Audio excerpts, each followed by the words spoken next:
Okay, it's 8 o'clock. I'd like to open the meeting pledge.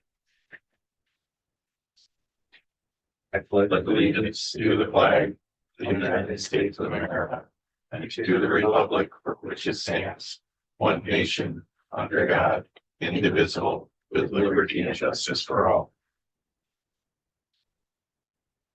Roll call, please, Scott. Haslam? That we do not have. Horn? Here. Underwood? Here. Gilman? Here. Lehman? Here. Okay, approval of the agenda. I would like to make a motion that we remove item G, because I was under the understanding we were gonna approve bids and contracts for construction and not get into anything else. Okay, I'm gonna support it. I've got quite a few meetings this morning too. Okay. And I guess maybe Hydra's not here as well. So, All right, so we have motion and support. All in favor? Aye. Conflict of interest, any conflicts of interest?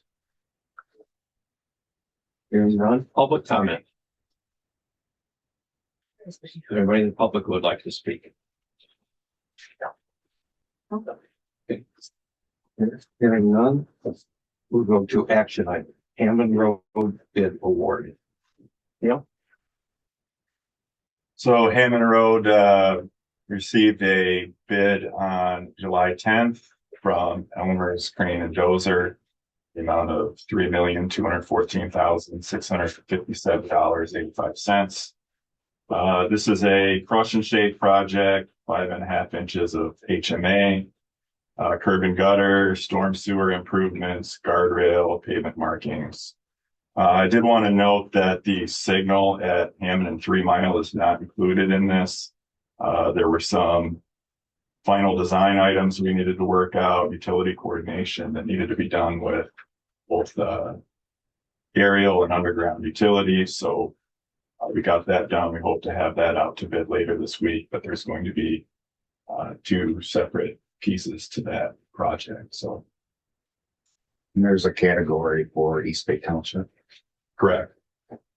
Spitball on the signal.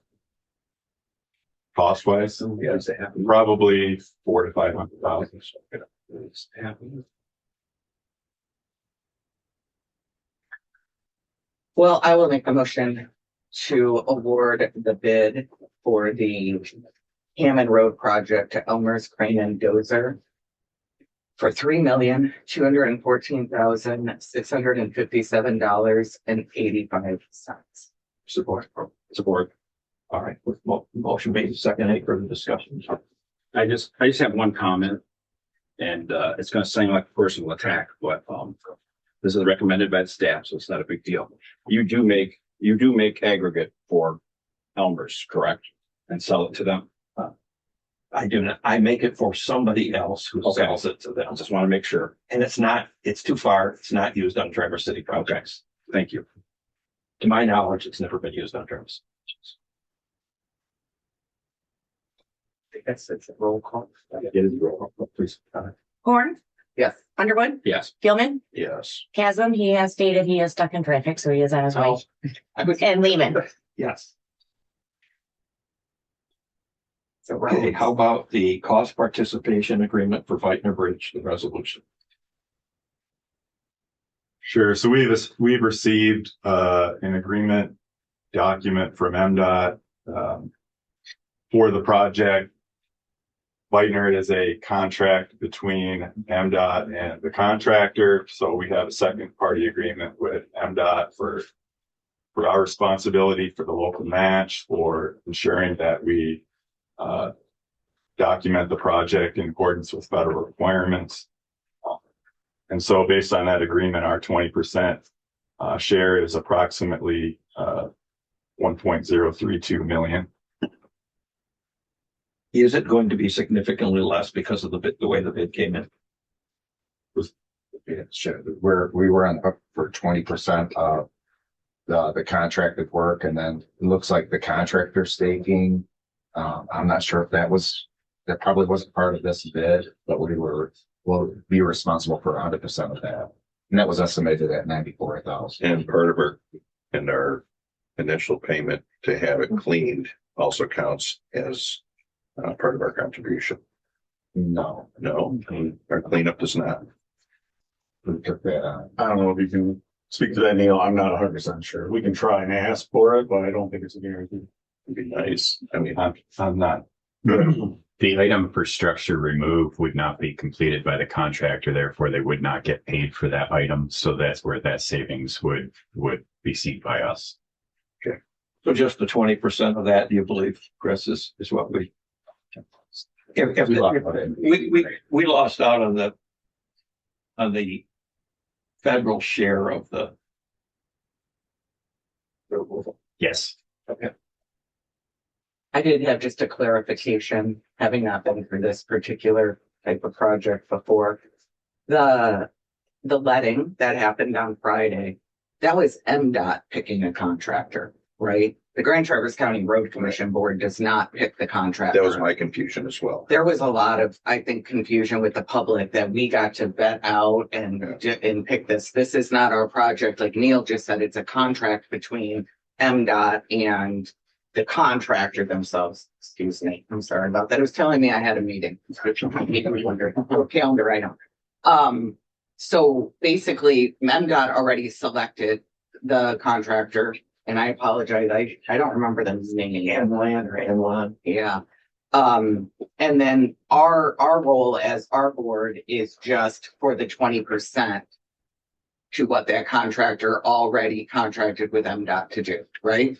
That's what we're doing today. Okay. I just think it's important to make the distinction that we aren't vetting or selecting contractors for the bridge project. So in that spirit, I will approve the cost participation agreement and resolution for the Beitner Bridge, which is resolution 2026-0707, authorizing the clerk and the county highway engineer to sign the agreement with Grand Traverse County Road Commission's portion in the amount of $1,032,780. Is there support? I'll support that. All right, there's a motion made, support. Is there any further discussion? All right, call the roll, please. Underwood, Yes. Gilman, Yes, Chasm, Yes. Horn, Yes. Lehman. Yes, motion passes. All right, how about C, the approval of construction engineering?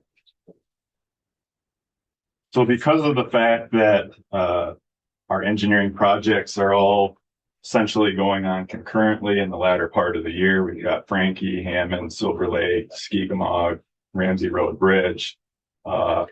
Based on our staffing levels and the documentation requirements we have for Beitner being a federal aid project, as a condition of our the federal cost participation on the project, we're requesting to use our as needed CE services to perform the construction engineering on the project. So that's going to be inclusive of inspection, office technician, construction engineer, material testing. There's fabrication testing that has to go on at the plant while they're fabricating the beams. And the project closeout process through MDOT. So we solicited quotes from our 3 as needed consultants. They're summarized in the table that was provided. HRC was the lowest quote. In reviewing their proposal, they were a little bit more inexperienced. Their focus was a little bit more on the road side of inspection rather than the bridge side. OHM proposed. They also were the design engineer for the design of Beitner Bridge. They have a certified construction engineer that's on the proposal. And so by having someone who's gone through that certification process, we're not required to go through the MDOT final closeout process on the project. So that saves time. It saves the risk of there being cost disallowances on the project, which can add up to significant costs if the project is not documented correctly in accordance with federal requirements. We also had a proposal from Wade Trim. They also have an MDOT certified construction engineer. They have they had some demonstrated good experience on the construction engineering side, maybe not quite so much on the inspection side. They also didn't identify an office tech on the project. So in reviewing the proposals and the fact that OHM performed the design on the project, has familiarity with that side of it, they can work with the construction side and address any design issues during the construction process pretty seamlessly. Obviously, this being an accelerated project, we need to try to address things as quick as we can. And also having the NDOT certified construction engineer was another factor in recommending them for that work. Okay, I only have one. Do you want to put a motion? Somebody make a motion? I'll make a motion that we approve OHM for the engineering technician services for the Baker Bridge project in the amount of $384,500. There's a motion, support. I'll support it. Okay. So the only question I had was, the last year we've been paying, because you weren't here, we were paying a consultant $175 an hour, I think, for an engineer. And I was thinking that this bridge was going to take 6 months. Is that about what you think? Or a little less, maybe? I don't know. Chris, do you have a schedule they provided on that? The schedule hasn't been provided yet, and there's some variables. We were estimating construction to be under 6 months, but it's hard to say anything definitively. Okay. The reason I said, okay, if an average work year is 2,000 hours, and if this project was going to take an average half a year, that would be 1,000 hours. And 1,000 hours at an engineer's rate of $175 is $175,000. And that would be accounting for every hour for a half a year the man would spend on it, or whoever this person is who's going to inspect. And the bid we're being asked to approve is double that. So I thought it was a lot of money, and I wondered if in your previous experience, if you did bid out design things like this before, if we should in the future bid the construction engineering services with them, so that we'd have an idea of what our total commitment would be to the project beforehand, or if I just thought it was a lot. It's over double the full rate of somebody spending a year on it, and I didn't quite. Did they outline all the hours for you in the proposal? They did. I mean, we have hours for, first of all, I asked that they provide, they assumed a 15-week project at 60 hours per week. And that's what essentially gets us to that mid-November date. Okay. They were, was identified in the progress clause to have it open to traffic. So it's going to be accelerated hours. We also have an engineer. We also have an office tech. So there's really 3 to 4 people on the project. The fabrication inspection, they all turned in around $50,000 for performing that task. And that involves somebody going to the plant where the beams are fabricated and doing inspection of, The precasting, whatever it is. the whole process. So that may involve multiple trips there. So that is an expensive piece of that. And some of these, it's kind of an unknown. So I think when they provided their numbers, they tried to estimate a little high. It's going to be, they're going to get paid for the hours they're out there. So if it's less hours, then. Okay. So that's, we're paying an hourly rate, and that's their guesstimate of hours. Yes. Okay. I don't have any further questions. Just in a personal request, sometimes I like to get a little wonky with the numbers, I like to look at them a little bit, just so I have a better understanding of what's going on underneath the hood. When we have these bids, it just, this pops up, it just looks like we're just, hey, OHM, because you did to the design, maybe we use you. Well, the explanation you've given is a hell of a lot more complete, which is good. And it if I can get some more information when we have projects like this, I'd appreciate that. Thank you. What is the hourly rate? We received those when they were selected for the as needed services shortlist. I mean, it's going to vary by position, but they've all identified what their hourly rates Okay. are for each of the team members on the project. So So the 384.5 is based on a cumulative correct. For number of their- hours based upon an average hourly rate, or how is that? How did we come up with 384.5? I guess that's the question. So when we asked them to prepare a proposal with their team for performing the construction engineering piece, the field inspection piece, the office technician piece, and then those costs that are required related to material testing and QA and fabrication services, it's all added up. I have those Okay. spreadsheets. And is there a maximum or minimum number of hours, or is there a cap on the hours based upon which this price is based? I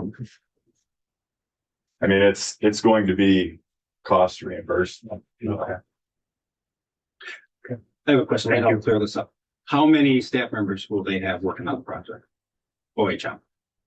They'll have, I believe they submitted with four.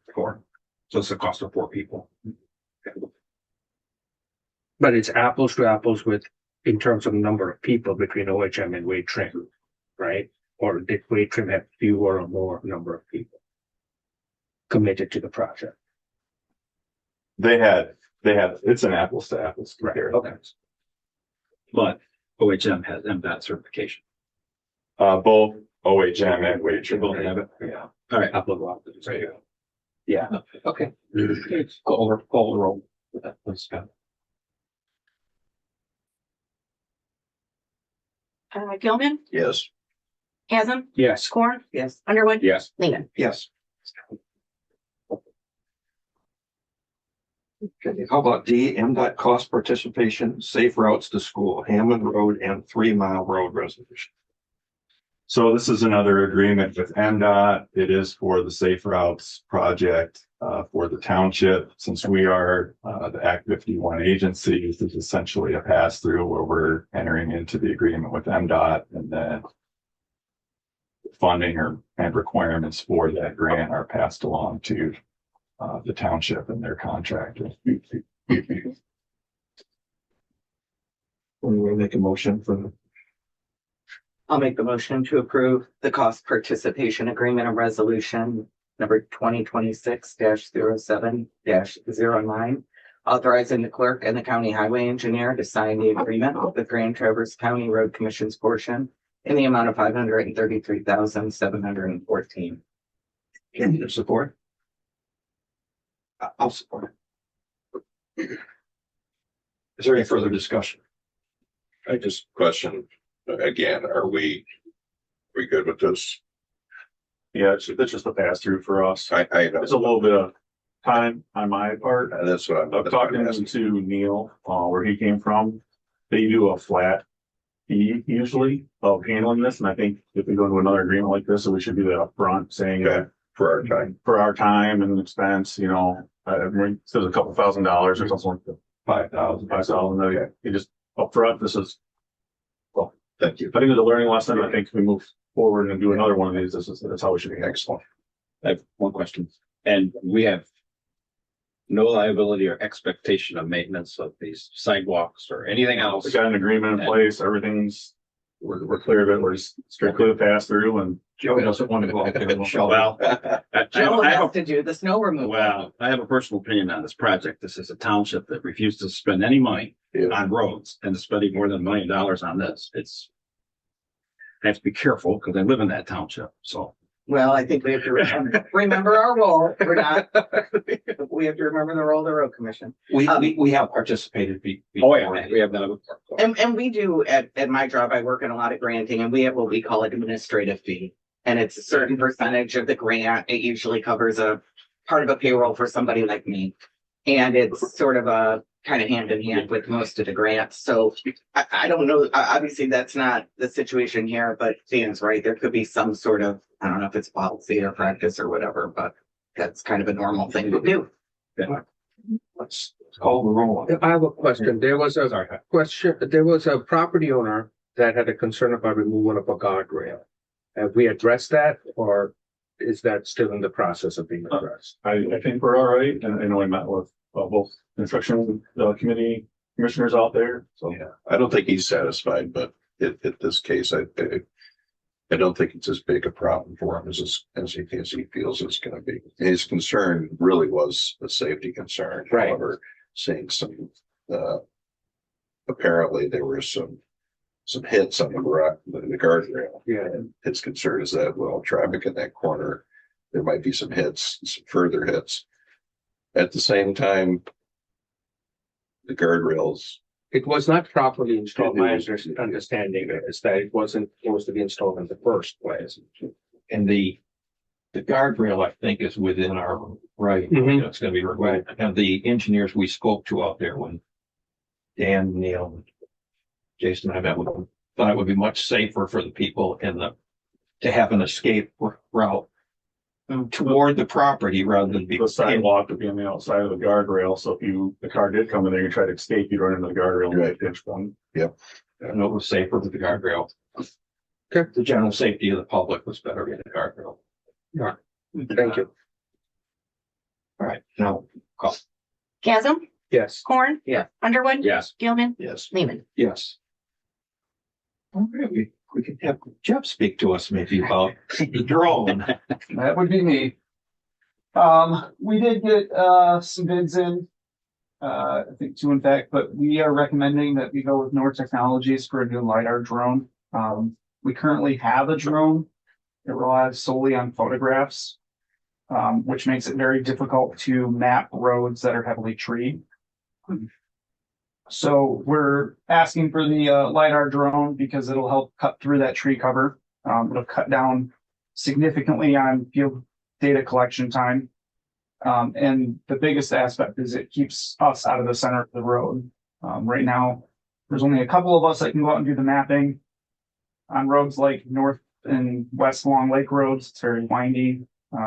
We've got people out there in the middle of the road doing mapping. The LiDAR drone keeps us out of that. As well as cuts down on our mapping time. We also have a few drone pilots on staff, so no longer is it two of us that can go out and do it. There's a couple of us that can go out and, or a few more than that can go out and collect data with the drone.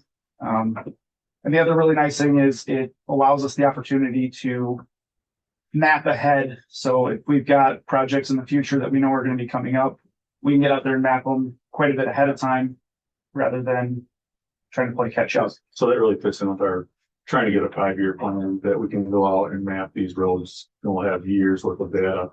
What really sold me on it when talking with Jeff was something that would take him 2 weeks to go out and actually survey the road and get ready. He can do it in 2 hours with this drone. So 2 weeks versus 2 hours, we can actually start to get years of data. So just to clarify, does this do some depth? I mean, for example, can you, when you're talking to mapping the road, I just want to get a clear understanding of, can it sense faults, defects, or is it just, I guess I just need a little more explanation. So I think what you're asking is, with the software, what it'll do is the software goes through and this particular LiDAR drone has multiple sets of returns. So it'll hit the treetops, the kind of lower vegetation, then it'll hit the ground. So what the software is able to do is it'll classify out anything that's not the ground. So we can remove features like trees, buildings, things like that, just by clicking a couple buttons. So like right now, for instance, we have some mapping that needs to be done on Williamsburg Road. Really heavily treed, got a pretty big drop off on one side. It's going to take us quite a bit of time to get out there and map it. Where with this drone, we can have it done in a couple hours. And then we have usable data for like Chris or somebody to look at and start doing design. I love the use of technology, and anybody that's been here as long as I have at this point knows that when you guys bring something to us, and if it means fewer man hours out there, safer operation, I'm all in. So I'd make the motion that we accept the Nora Technologies bid for the drone for $39,475. I'll second that. Okay. And then an additional question, just want to clarify, we don't need to license anybody else. You've got more than enough license. Yep. Operators. That's beautiful. That's pilots. Or someone who's not an engineer, what do you use the data for? How will that data be used? Yeah, so right now what we do is we'll go out and collect data using our GPS unit. So we'll map the edge of the road, the lane lines, the, top of bank, the bottom of banks. What this drone will do is it'll collect infinitely more than we would with the GPS in terms of data. It'll go through and it'll pick up the road, it'll pick up the edge of the road, the dirt, as well as colorize it based on the photographs. So it'll do what our current drone does, but it'll collect vastly more information, especially if it's a heavily treed area. So it'll do what we do, but a million times more. And then that data is used to do what? That will be used to do design. Okay.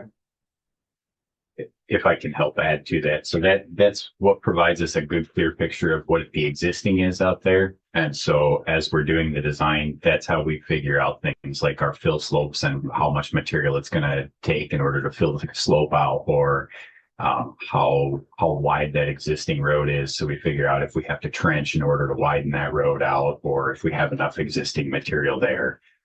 It gives us a good, accurate representation of the existing surface out there. That way we can design and be able to tie that design into what exists at each end and out on the sides. All right.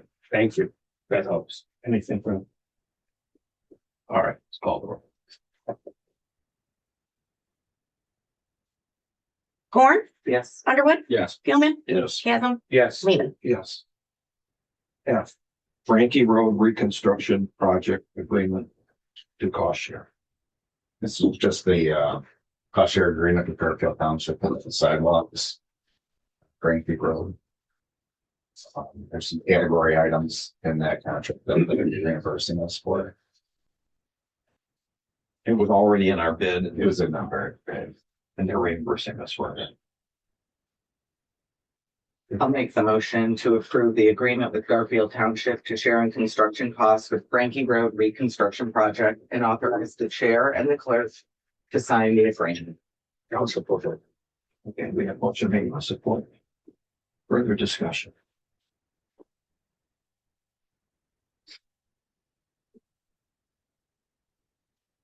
Okay. Okay. Go ahead, call the roll. Underwood, Yes. Gilman, Yes. Chasm, Yes. Horn, Yes. Lehman. Yes. We don't have G, so how about manager's comments? I will just say, we dropped off G, but we did get all the policies together. They're in the board packet. So I know we're thinking like 60, 90 days. Michelle was able to gather all those. I think we need, trying to remember the exact number, 164 or something like that. Now that is individual ones. There might be 4 different ones within that we need to now just choose one or compile them. So that equals a couple hundred truly, but there's like 164 different ones. So And that's about it. All right. it isn't a package. So I want to make sure everybody gets that. My manager's comments, I wanted to start out, last meeting was a little heated. Some comments were said. I didn't feel it was the right place for me to get in the middle of it right there. I want everybody to have their piece. I wrote a letter to the board. I'd like to read that now. But apologize, you like to talk and spit off hand, so sometimes the reading doesn't go as well. After the last board meeting, I took some time to reflect on several personal comments made regarding my performance. Those comments were not made by the board collectively, but they were voiced by the chair. Specific comments suggested that I have been acting in a manner that is insubordinate or resistant to direction. I respectfully disagree with that characterization. As the manager, one of my primary responsibilities is to lead our staff in a manner that supports our goals established by this board, while ensuring that our work follows board policy, organizational standards, and applicable laws. When I receive direction that I believe may be inconsistent with those policies or standards, I believe I have a professional obligation to raise those concerns and seek clarification. Doing so is not an act of resistance. It is essentially part of being a responsible leadership and good governance. I hold my staff to these same expectations. I encourage employees to communicate openly when they believe a situation may be inconsistent with our policies or standards. I appreciate the professionalism and courage it takes to do so. I commend our staff for doing that. An organization that allows respectful dialogue and constructive disagreement is ultimately stronger and more accountable. Moving forward, I respectfully ask that when I ask questions or offer recommendations regarding policy, procedure, or organizational standards, those actions be viewed as part of my responsibility to lead ethically, transparently, with integrity, and in the best intentions of Grand Traverse County Road Commission, rather as insubordinate or resistance to direction. I value a positive working relationship that I have with this board, and I remain committed to working collaboratively with the board. My focus will continue to support my employees, advance the organization's mission, and provide the highest level of service to the residents of Grand Traverse County Road Commission. Thank you. Anything further? I do have a few other things I want to talk about.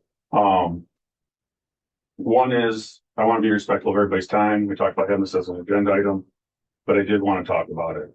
Our sand bids. I see we have gentlemen here from Crystal Ag today.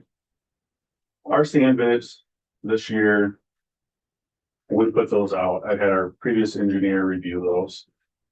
He told me those were MDOT specs. I believed us to be putting out MDOT specs. We put out a little bit tighter of a spec sand than what MDOT sand is. In our bid, it even says that it must meet MDOT spec. So, we've had several testing done. I have testing from Crystal Ag that shows that all their sand meets. We have 7,000 tons of sand brought in currently. I have testing from Crystal Ag showing that all meets MDOT spec. I also had Gosling Zubek test this that all says that it meets MDOT spec. So what I would like to do is pay them for the material that we have here currently. I've talked to legal counsel. He said, absolutely pay for the material that you have on hand. Staff loves this material. I have Bernie Dixon in the crowd here today. He has 25 years plus testing experience. He is a certified agri tester, and everybody that tested this was certified. And they've all said this is great material. Bernie can speak onto this a little more. I've also talked to staff at Stack the Sand. James Woodhams has 30 years within the road commission. He used to be the manager of Kalkaska County. He currently is our site lead overseeing all of our gravel roads and runs the graders, the trucks. He's the one that actually stacked the sand up. And he said this is the best sand material he has seen us stack up in his time here. He's been here for 7 years. This is way better than the sand that we personally have made the last few years of Shell Road. And I am not an expert in this, but I have learned a ton. The one good thing that came out of this whole mess is I have learned a lot about material testing, aggregate testing. And what happens is, and this has happened a lot the last few years with our equipment, that our flake chains freeze up, our trucks freeze up, and I wasn't sure why. We were breaking flake chains, we were breaking things. With your sand, if it's a tighter product, it's not as granular, it can actually start to freeze. So our sand starts to freeze. This product is actually, it's just a larger sand. It's kind of funny to think of, like you actually get sand too clean. When you look underneath sand, underneath a microscope, you can see is it's smooth, like deep sand. It has some grit to it. This sand that we're bringing in is much better than our current sand. So I just wanted to bring that to the board. I'd like to get these gentlemen taken care of. I would like to get the rest of our sand brought in for the winter. And I would just like board direction that I'm okay to move forward with paying this bill. So what are you asking for? Are you asking for payment, or are you asking for payment and authorization to allow you to continue to purchase? So I already have authorization, the way I understand it. Right. Pay this, but Yeah. concerns have been brought up that the sand was not correct. There's been a little bit of tweak in it, and I just want to make sure that I'm Following board procedures. So we need to stop for a second and clarify what the concerns were before, you know, just, Well, I wasn't prepared for this because we took it off because you guys said we wanted to make this tight swing, but I have some samples. I have some We samples. took off a policy discussion. We didn't take off a sand bill discussion. Are we gonna talk about sand or not? I want to know why they didn't get paid. No, I'd like to just. Yeah, I just don't understand why we are not This, paying a this item contract, is about the We company. paid the contract. you know? well, so the question the chair had was whether or not we were getting what we were paying for. And that is where a lot of the discussion that we started to have originated. So either we have this discussion and we get it done with, or it's just going to go on and still become a thing. He has a concern and he is an expert in the field. And I think it's legitimate that we consider his concerns. But I thought we removed a complete policy manual agreement. That's fine. That's another thing. So why were there exhibits about sand in a complete policy manual? There wasn't. Dan has brought the sand up. So if we're gonna discuss sand, we need. Okay, well, Dan brought up an invoice to pay to a company, and if we need to have a So motion. what are your I'll make a concerns? motion. My concerns are it doesn't meet the sand. When I saw the sand specification, I knew it would be difficult to produce. And other people looked at the sand specifications and didn't bid on it because they knew it would be difficult to produce. The material crystal aggregate delivered to us does not meet the specifications we set out. And in the state laws, it says we're held to an exacting standard about our acceptance of sand. And if you want to rebid the sand to a different standard, I think that's okay. I think that would be. Yeah, if this is what is great, then let's call for that standard. To rebid to that standard.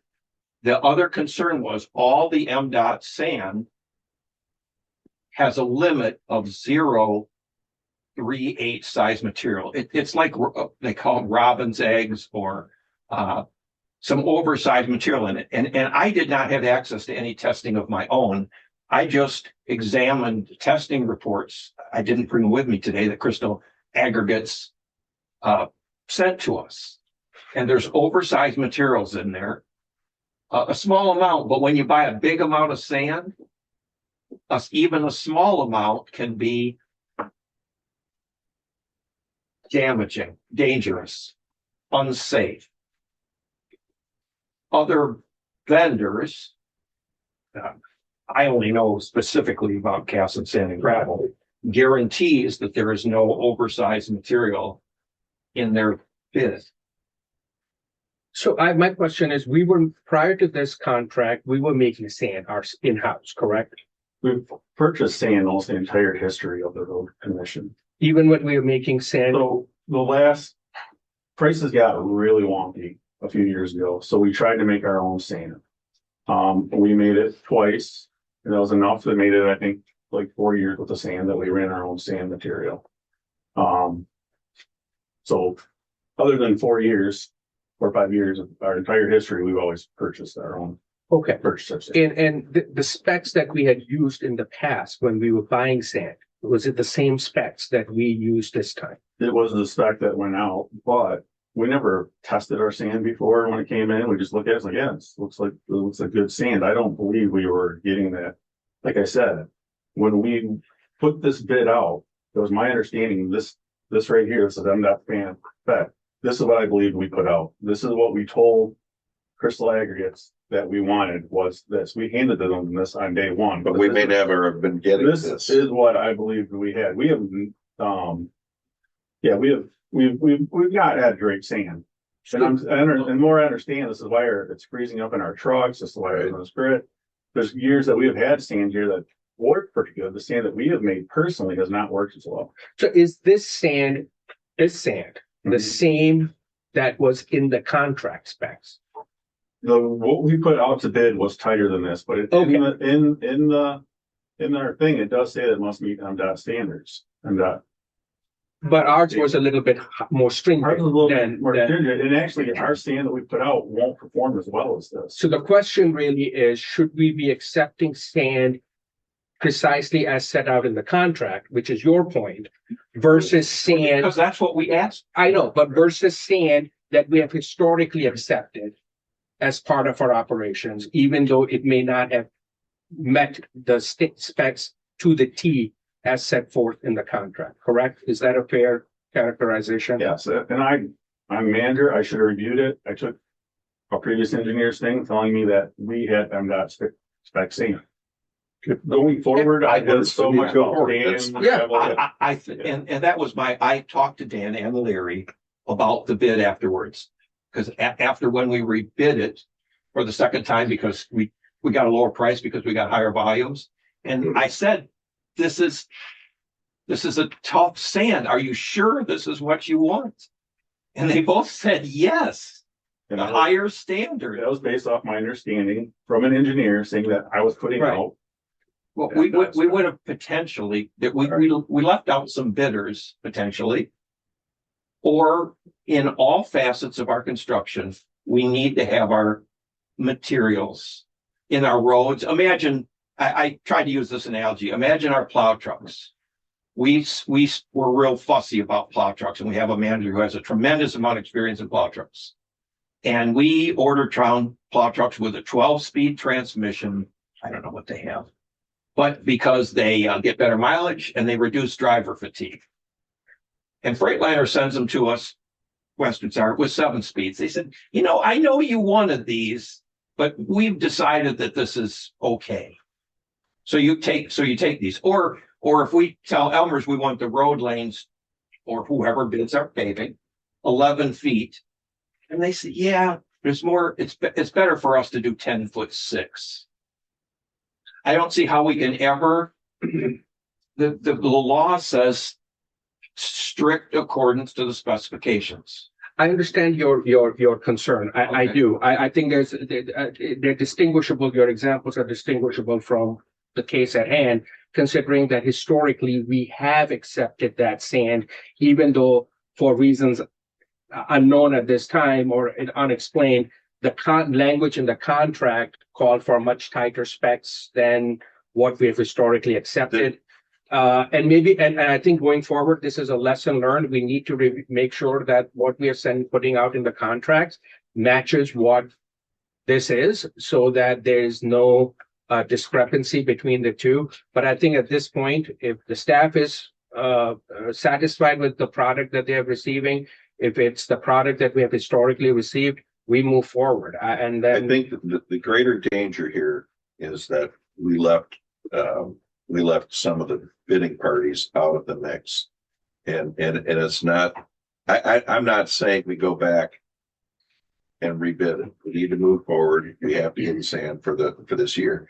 If this is the sand we have, I'd say that we should entertain a motion to adopt the new standard, whatever it may be, and authorize the management to adopt the new standard, so that it matches at this point. I come to a different, coming from state government. MDOT standard is the minimum. If a local agency wants to do more, the local agency can do more. What's making me extremely upset is we signed a contract for this sand. Right. And we have an individual on this board who actually has an interest in sand product, stopping us paying a contract that we approved. That is a problem. It's probably a violation of the new county ethics code. If you have a problem with this, it should have been way before we approved a contract. Well, I would have thought we were going to get the sand we ordered, Joe. that would be what every logical person would think. And We that's got what to in the stand state above law- and beyond the MDOT standard. That's an advisory. And actually, if you read a little deeper These into people that, need to be paid. We signed a contract. They need to be I don't paid. have a problem with that. And they're not being paid. He's Why not are they saying, not are you being saying paid? we don't pay them? Do you have a history with this company? I mean, what is going on here? Why all of a sudden are you so hell bent on screwing up our sand deals? here's the thing. when I am not familiar with things like laws or policies or procedures, I defer to others. In this case, I'm quite familiar with materials. And I thought the bid spec, I questioned it at the time. It was difficult to read. And I have, I talked to two other bidders. One of them is a road commissioner from another road commission who would have bid on our sand had we not had that discussion. He also said he had worked at Crystal Aggregate Materials and he knew they could not make the materials to our specifications. So he didn't understand why they were bidding it either. So my history is I'm familiar with the players. I'm familiar with the materials. I understood the bid. I actually tried to convince them to not bid this material. And you should see the difference in the material that we ask for. And would know how difficult it is to make. And that's what we asked for, why others did not bid with us and what we have now.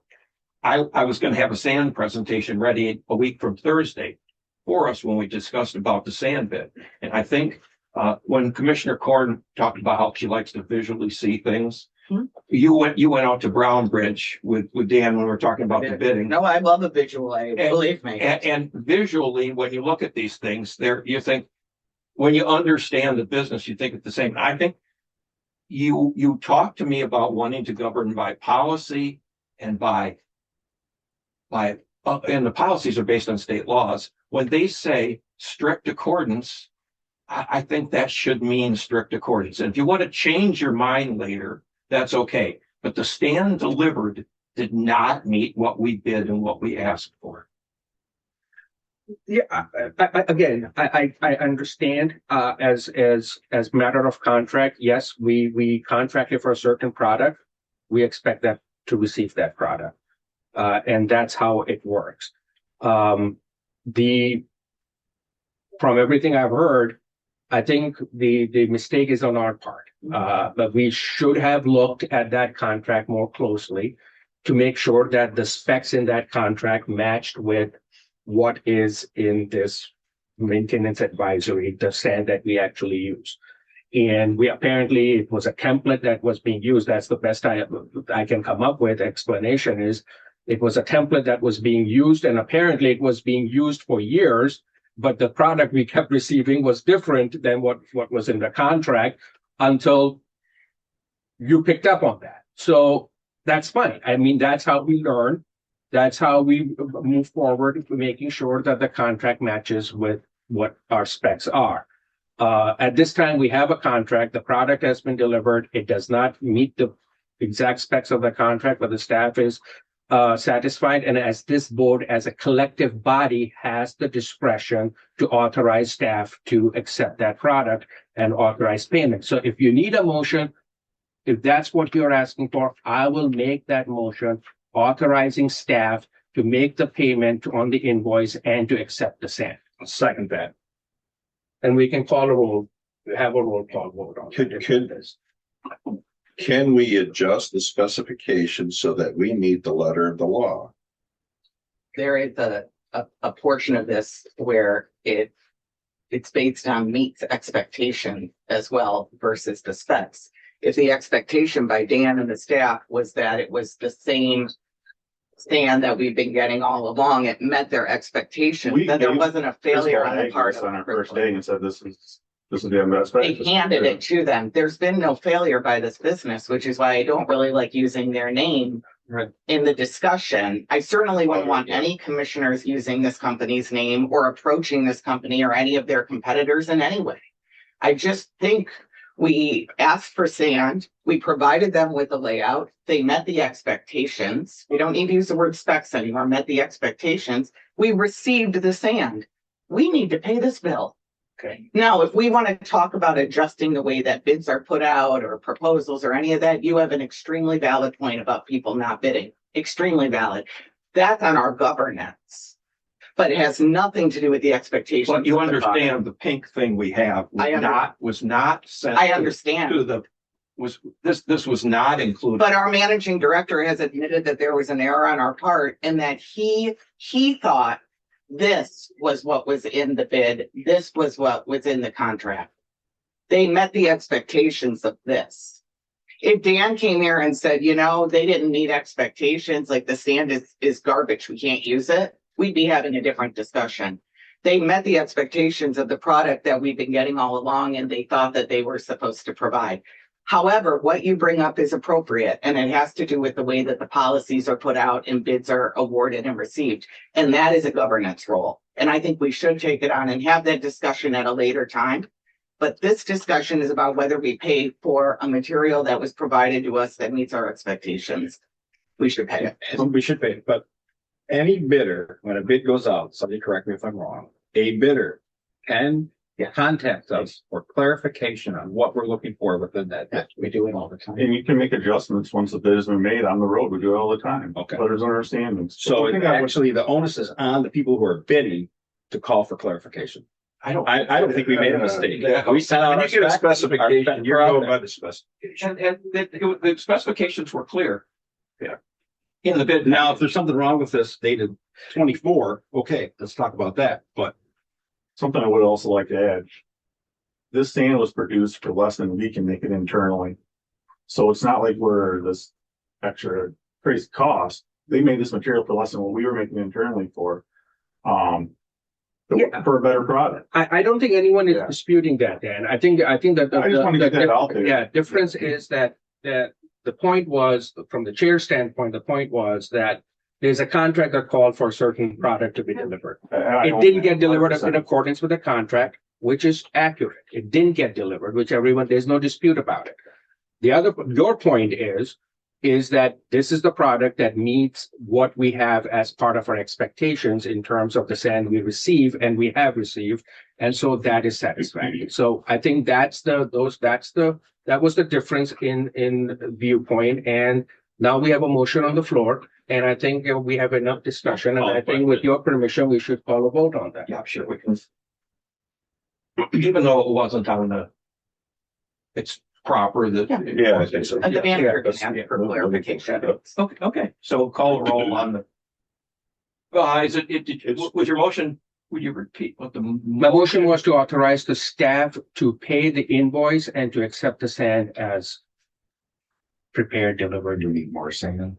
We have more to be And we stopped the, And Yeah, that's we what, like to complete our to contract. accept the sand To that finish it. has been, and complete the contract. yeah, complete the contract. and complete the contract. That's the motion. Complete the contract is the motion, really. Yeah. Okay, and that was your motion, and I That's the seconded motion. it, and Joe seconded. All right. Okay, did you get that? I Kyle? got it. Thank you. Okay, Gilman, Yes. Chasm, Yes. Corn, Yes. Underwood, Yes. Lehman. no. Motion passed. That a was. couple more managers' comments here. I think everybody's probably been aware that, FEMA has publicly said that 26 counties within the state of Michigan, have been granted access to funds. We are one of those. I was very excited about this, just to find out that that was only the first step, and we have way more paperwork and a lot of work to do to even try to get the money. Surprise. It's available, but now you have to try to get it yet again, even though you put in for it was. So this is far from over, unfortunately. And I just want to follow up on Cass Road. I know we brought that up last time. Can we extend the contract? We talked to Elmer's. They would like to extend the contract. They're able to do that. Staff is currently working with, PennDOT through the MPO and Fed Aid process to submit paperwork saying that we're planning on. All right. That's all I had for today. Okay, commissioners, other comments? I have one of note that people should know. Actually, Dan and I met with the president of Fife Lake Village. Yeah. They may have a ballot proposal. I don't know if it's on there. or It's not. on their ballot. It is on their ballot to unincorporate. And Is this on the primary ballot? yes. So I appreciate Dan talking to legal counsel. So we had a preliminary discussion with them because I don't think anybody's ever unincorporated that I know of in recent history. Should they become part of Five Lake Township? Yes. And what that looks like for us, basically, So village government goes away. The Yeah, village village council government goes goes away, all the village departments go away. Yeah. And so I've that, never that heard leaves that. roads that have to be taken care of. And so we kind It'll of, be interesting. we kind of talked about it and quite bluntly, legally, we don't have to take anything over, but it's likely we have to. So what it looks like, we have no idea. How does that If it affect happens to the go through? If it has to It's go gonna make our through, road rating system go down. it will make the road are fail. That's why that's why it supports it up that. So. There's roads there that we can take over that can get our equipment down, but there's several roads that are small alleys that we couldn't even get our equipment down. Yeah. So I How don't would they, know. if those- how would they do you? They use a small personal pickup truck with a small plow. Personal pickup trucks? Like a small, yeah. Oh. That's a So, Standard, yeah. No, just regular, yeah. yeah, just heads up, there might be a headache coming our way. All right, well, we'll see what happens in the August. I had a question. The guardrail at the intersection of Straight Road and Cedar Run, it's been knocked down for a while. Is there a timeline as to when it's going to get repaired?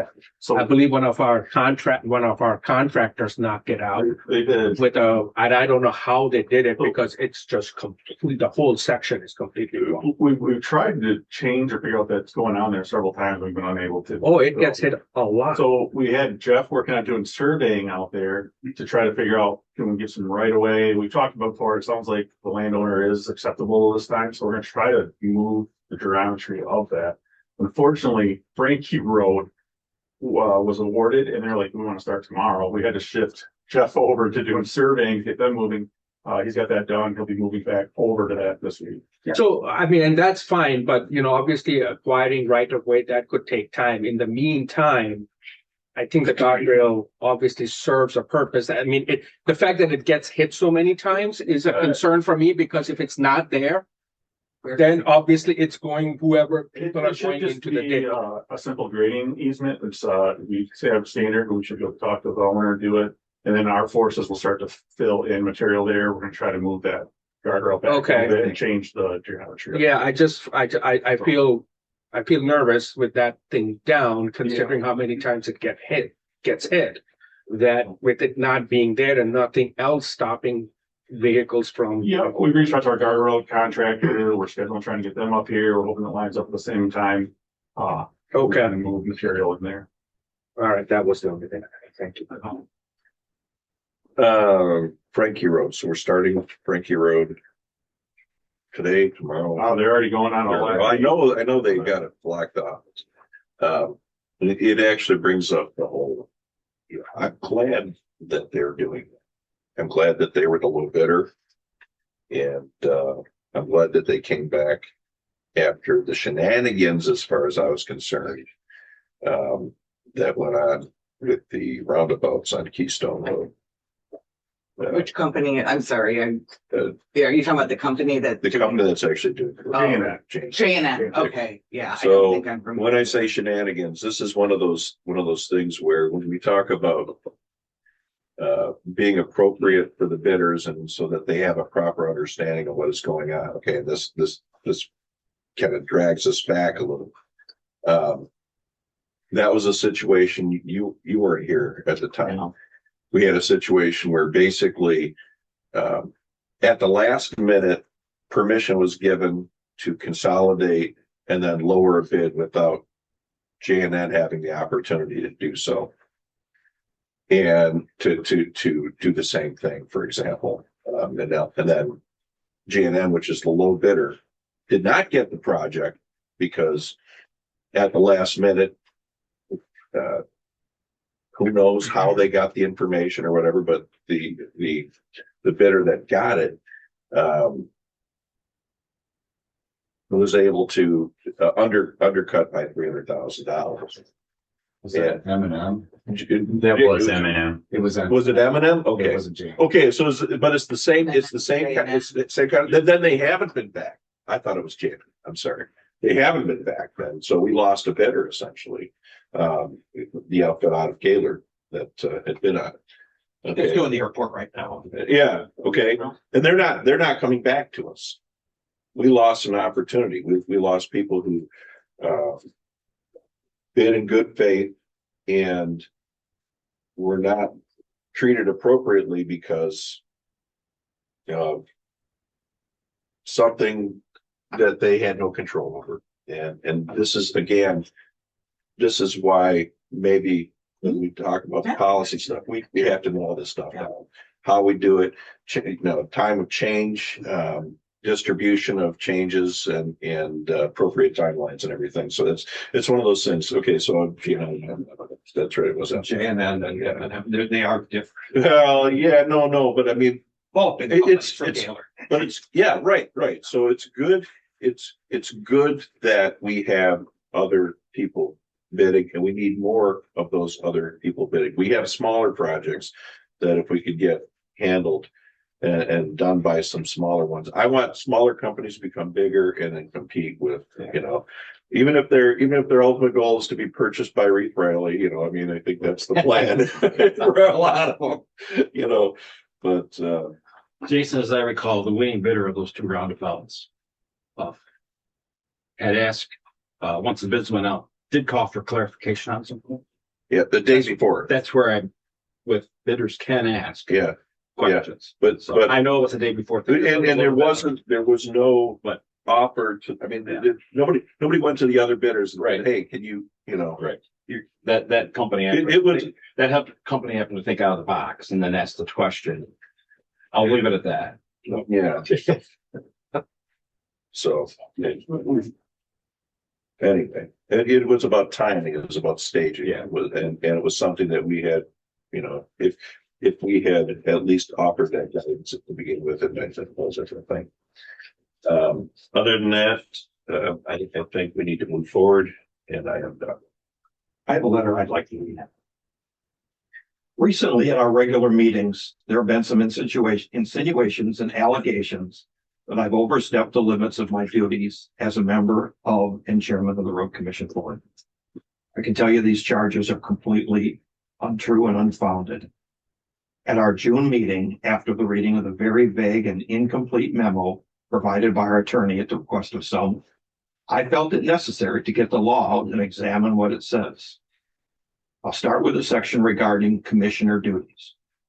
While the memo mimicked the actual language in MCL 224.9, it stopped short of a full reading. Section 2 states, the Board of Road Commissioners shall act as an administrative board only, and the function of the board shall be limited to the formulation of policy. And this is where the attorney stopped short. And the performance of official duties imposed by law and delegated by the County Board of Commissioners. All of the actions I undertook during the emergency were delegated to me by the County Emergency Management Authority under the Board of Commissioners. An example of how these duties came into play. Manager Dan and I were conferring often during these days, many as 4 times. One call to the manager from the Grand Traverse County Commission Chair Seifert said to Dan, he strongly encouraged him to get Brown Bridge reopened sooner rather than later. Dan had received a verbal proposal from Elmer's to do culvert repairs there for about $250,000 and wanted to know about proceeding. He and I spoke on the phone, and I called Commissioner Chasm and asked about what my authority might be under what could be delegated to me.